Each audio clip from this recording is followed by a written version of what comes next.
What would you do if a single act of kindness broke open something inside you? Some people spend years searching for peace.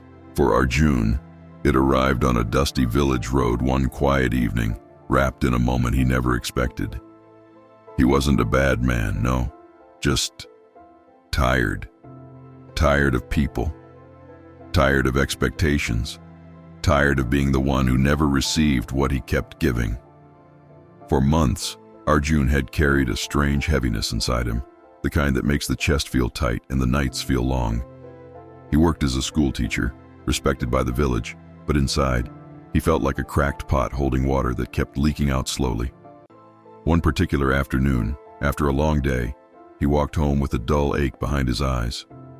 The village sky was turning gold, that soft hour when the air smells of earth and wood fire, and the world feels gentle for a moment. But Arjun didn't feel gentle. He felt empty. On the way, he saw an old monk sitting by the banyan tree, fanning himself lazily with a palm leaf. The monk had been visiting the village for a few days. People said he spoke with a kind of calm that made you forget why you were angry. Arjun didn't intend to speak to him, but life, has its own way of stopping you in your tracks. Just as Arjun walked past, a small puppy limped out from the bushes, thin, shaking, barely breathing. One of its legs was bruised, maybe broken. The puppy collapsed right at Arjun's feet. Arjun froze. For a moment, he felt something old and familiar open inside him, like a wound he had kept stitched shut for too long. His throat tightened. He squatted, touched the tiny creature, felt its trembling, its fear. "Help him," the monk said softly, as if he'd been waiting for this exact moment. Arjun looked up, slightly irritated. "How? I don't know what to do. I've barely held myself together these days." The monk smiled in that knowing way only monks do. "You don't heal others because you are strong. You heal others so your strength can return." Arjun didn't want philosophy. He wanted silence. But something about the puppy, and something about the monk's voice, made him sit down on the dusty road. He lifted the puppy gently. Its heartbeat was rapid and scared. Arjun held it close to his chest, whispering, "It's okay. It's okay." Words he hadn't said to anyone, including himself, in years. The monk watched quietly. For a moment, Arjun asked himself, "Why does helping this tiny creature feel like the first full breath I've taken in months?" He took the puppy to the nearby potter's house, who also treated injured animals, cleaned its wound, gave it milk, stayed until the little one fell asleep. That night, while walking home, something strange happened. The heaviness in his chest loosened, just a little, but enough for him to notice. When he reached the banyan tree again, the monk was still sitting there, eyes half closed, as if waiting. "You look lighter," the monk said.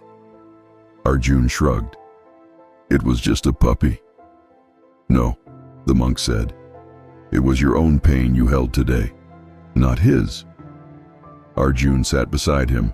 The twilight breeze carried the smell of jasmine from a nearby house. Somewhere far, a temple bell rang slowly, calling people for the evening prayer. The monk continued, his voice gentle like falling ash. "When you show compassion, your brain opens pathways that were closed by fear and hurt. It releases the weight you carry without even knowing its shape." Arjun stared at the ground.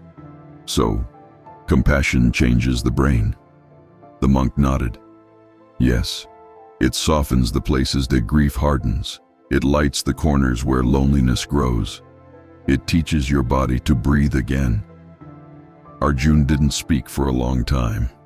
He just watched the fading light paint the world orange. For the first time in months, he felt the world instead of running from it. "You know," Arjun whispered, voice trembling. Sometimes I feel so numb, like nothing touches me anymore." The monk smiled gently. "That numbness is not emptiness. It is the heart protecting itself from too many unkind years. Compassion is the way back, not just toward others, but toward yourself." Arjun felt tears sting his eyes quietly, like rain you don't want anyone to notice. It surprised him. The monk continued, "When you choose kindness, even small kindness, the brain remembers love more than pain. It learns again." Somewhere inside Arjun, something loosened completely. He felt the night breeze on his face, as if it touched him for the first time in a long, long while. The next morning, Arjun woke up before sunrise. He wasn't magically healed, but he wasn't drowning either. He visited the puppy again, sat beside it, watched it wag its tail weakly, and in that tiny wag, Arjun felt a truth he had forgotten.